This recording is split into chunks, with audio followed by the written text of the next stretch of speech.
Good afternoon, everyone, and welcome back to Exploring Women Artists. My name is Maritza, and today's artist will be Esther Huser. She is a Swiss artist who caught my attention because of the work that she does with vegetables and fruits. So Esther Huser uses mostly oil paints, and what she does for her artwork is she goes out and she photographs fields of cabbage. That's sort of her go-to, and other fruits and vegetables and animals and other forms of nature. And what she does is she takes these pictures and then she turns them into paintings using oil paints. And the product is really cool. I think her paintings are really beautiful. When I first saw them, I thought it was a photograph. On the back here are her paintings of figs, which I think are really awesome too.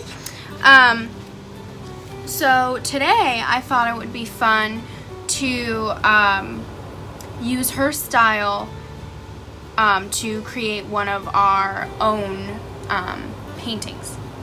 So what's interesting about Esther Huser is that she uses mimesis and photorealism in her works, and mimesis is the representation or imitation or mimicking of the real world in art or in literature. In this case, it is art. And photorealism is the style of art that can encompass painting, drawing, sketching, but it uses the study of a photograph and then they turn it into something that looks very realistic.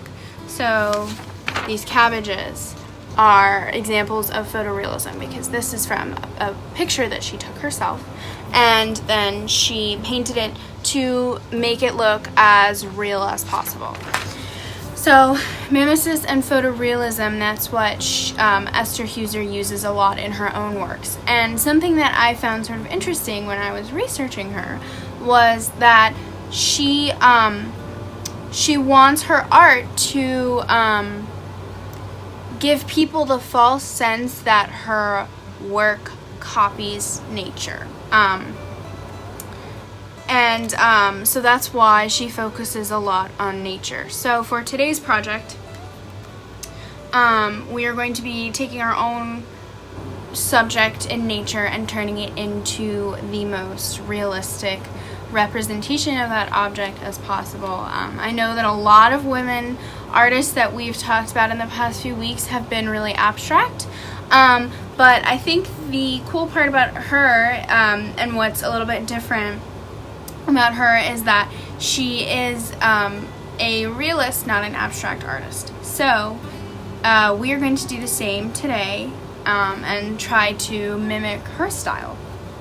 So for this project, you're going to need a blank piece of paper, a pencil if you like, some colored pencils. That's what worked best for me, and an object from nature. So it can be a fruit, a vegetable, piece of grass, a tree, or anything from nature. It can be your dog. I chose a peach, and what you're going to do with this is you're going to draw it, and you're going to try to make it look as realistic as possible.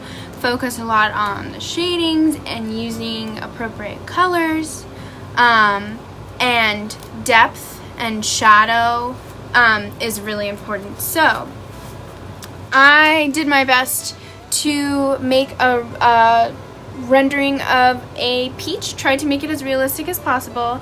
Again, I am not as talented as Esther Huser, but I tried my best, and that's what I want everybody here to do as well. And I think that everybody could tell that this is a peach.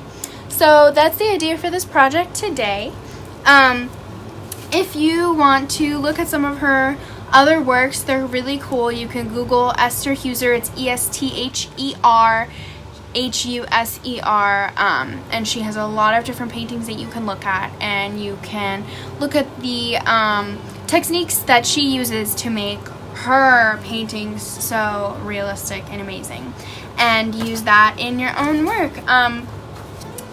Again, I just used it in one of my notebooks that I have a lot of sketches in, and I think it was really fun to look so closely at something that's so ordinary, which is another reason why I thought Esther Huser's work was really cool, because when I see all of these other photorealist or paintings that were meant to represent photographs, works of other artists, it's usually like people.